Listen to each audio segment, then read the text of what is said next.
Hello, I'm Mary V. Today, let's talk about keeping your fingers very close to the fingerboard. So, violin technique is all about being very, very efficient and cutting out any extra movements that we might make, both so we don't get tired and also that we can play faster and more efficiently. So if your fingers are flying about every time that you lift them like that, they've got further to go down. And if you're playing something a bit faster, there's an awful lot of extra movement in there. And it's also much more difficult to be accurate. If there's a great big space and a big distance to go down, your chances of accuracy are a lot less. So let's have a look at playing a simple D major scale with the fingers very close to the fingerboard.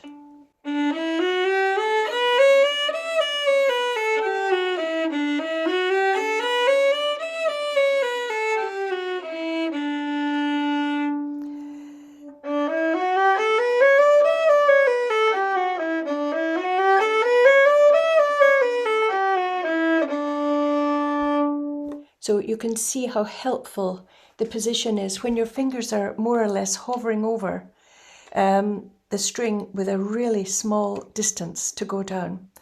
And they're more or less already in position.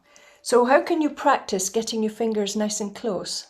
One great exercise to make your fingers much more ready to play is the hot exercise, to imagine that the strings are very, very hot so that your fingers retract away from them very, very quickly, but not too far.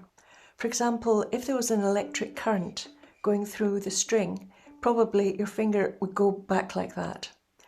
But in this exercise, we're just imagining that it's very, very hot, and we retract our finger very quickly like that.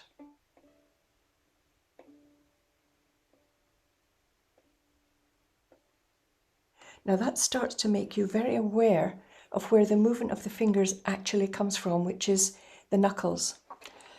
So our fingers move as one down onto the string.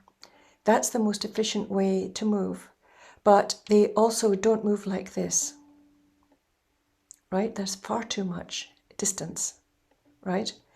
So it's more like this. And really, you're not pressing all the way down to the fingerboard for this exercise. You're just touching the string, really. Second finger. And as you retract, make sure that that finger is really close to the string.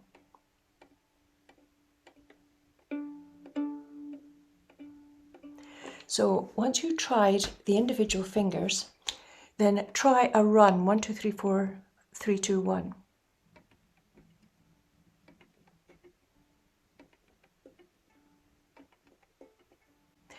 Now, if any of your fingers feel that there's extra muscular effort needed, see if you can relax, hold your violin and see if you can relax.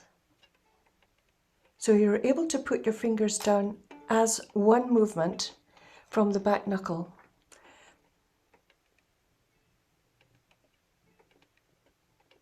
Now, you may have spotted some great violinists when they're playing a slower piece and their fingers, especially the first finger, is sticking up like that. Well, the first finger is often used to help with a shift or to enhance vibrato. It's used for all number of reasons to actually loosen the hand and make the vibrato very, very rich, like that. So the first finger is almost like a guide finger. It's used in many, many ways because it's the nearest one that's opposed to the thumb, right? So the thumb and the first finger have got a very special relationship. And if there's a lot of squeezing there between the first finger and the thumb, that really, really affects everything. It stops the hand from stretching out and reaching. If the first finger has to be always stuck to the neck like that.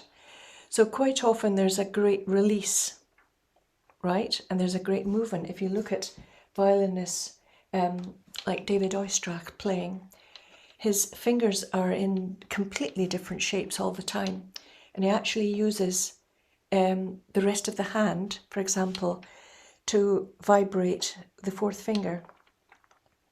So he's actually using his hand. He doesn't vibrate with the fourth finger, he's using the rest of his hand to do it. So despite the fact that you do see a lot of first finger raise, which is absolutely fine, you will see that most great violinists have their fingers ready, hovering over the string.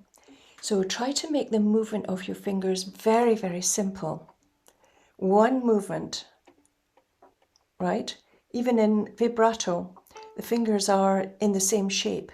They're still ready to play, like that. Now notice, right, my first finger went up because I've got a very short fourth finger, which complicates things. My first finger is being used as a pivot, however, to enable my fourth finger, very short fourth finger, to go down, right? So I'm pivoting without losing the position of first position, right? I can still stay in tune because I'm not losing contact with the neck of the violin while I'm putting my short fourth finger down. So the fingers have to be very flexible, but they also have to be ready to play. If you're playing something very fast,